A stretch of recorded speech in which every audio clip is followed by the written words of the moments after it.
metaphors that Tom and I have used a lot over the last few months under the pandemic and the lockdown to explain what we're feeling is this idea of a bucket.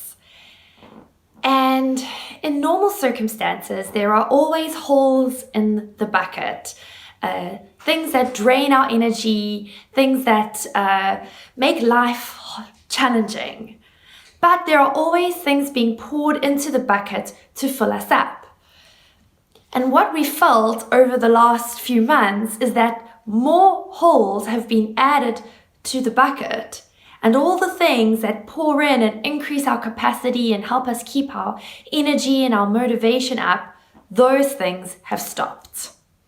I don't know if you felt like sometimes life is asking more of you, it's draining more of you out than you have coming in. In the book of Philemon, Paul is asking something of his friend Philemon. Philemon is a church leader in the city of Colossae. In fact, one of the churches in Colossae actually meets in his home. Some sort of historical accounts would call him a bishop, so he was a leader of a church. And Paul was asking him to do something that would create a lot of drain, a lot of strain, a lot of stress for him.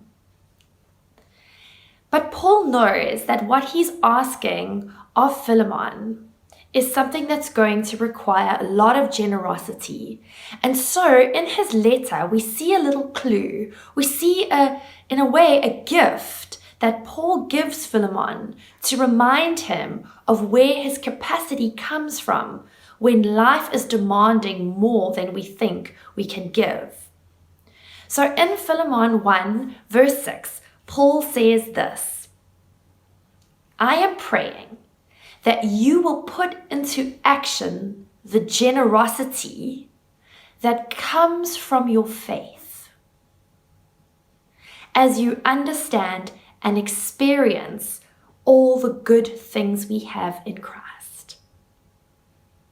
What Paul is saying to Philemon is that you're going to need to put into action your generosity. You're going to need to give. You're going to need to extend yourself.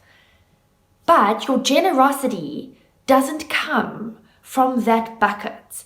It doesn't come from your own capacity, your own sense of enough.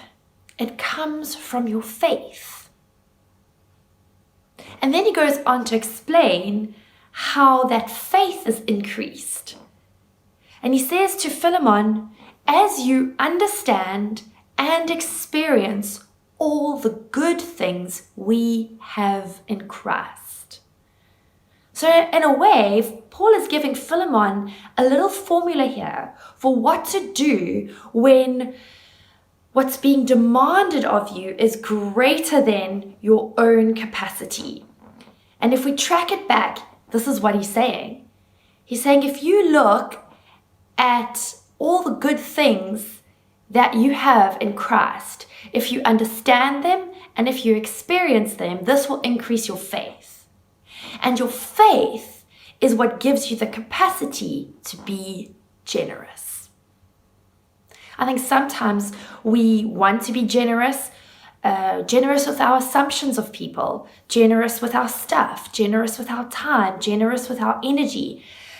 But it just feels like there isn't enough to go around. There's a sense of scarcity that the demand is greater than the supply. And what Paul is reminding Philemon of is that your faith in Christ is what gives you enough. And your faith in Christ is bolstered up and increased when we understand and experience all the good things that we have in Jesus. There's a link between gratitude and generosity, between acknowledging what Jesus has done for us, the good things that Christ has brought into our lives, and then responding to the demands that are made of us. So, as you're sitting there, watching me speak, listening to these words, I would like you to consider what Christ has done for you. Maybe you can think back over specific moments in your life over the last few months where God has shown up for you through His word, through a friend, through prayer, maybe through provision, maybe through a sense of peace that doesn't make sense considering your circumstances. Maybe you can actually take an inventory of what you are grateful for. And perhaps this is an understanding process for you. You don't feel grateful. This is not an emotional thing. You're simply going to state the facts of where God has been good to you. When you have a moment, write it down. Take stock of God's goodness in your life. And then as you sit and look at that list, perhaps you can find a moment of stillness, a moment of calmness. Maybe it's driving in your car, maybe it's sitting waiting for someone or something. Perhaps it's in your bed tonight before you fall asleep. And as you ponder that list, as you go over that list in your mind, what emotions arise up for you? What sort of experience do you have? Maybe you have a sense of relief. Maybe you have a sense of, wow, actually, I'd forgotten that had been a struggle and God showed up for me in that way. And allow yourself to sit in the place of understanding and experiencing so that your faith in what God is able to do can be topped up. And it's from that place that we then can go ahead and be generous. It's from that place that we can go ahead and meet the demands that are made of us.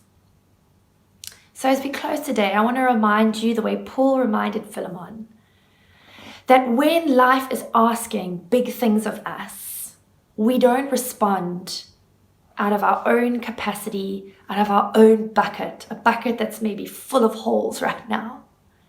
But when we remind ourselves that we have an infinite supply, an unending and eternal supply of God's grace and goodness and kindness and provision to us, we can then put our faith into action by being generous. This Sunday, I'm going to be preaching more out of the book of Philemon.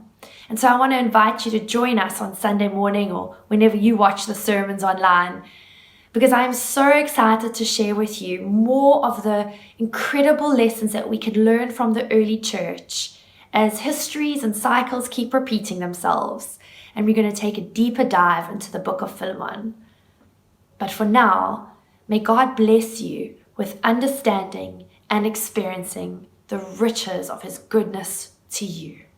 We'll see you soon.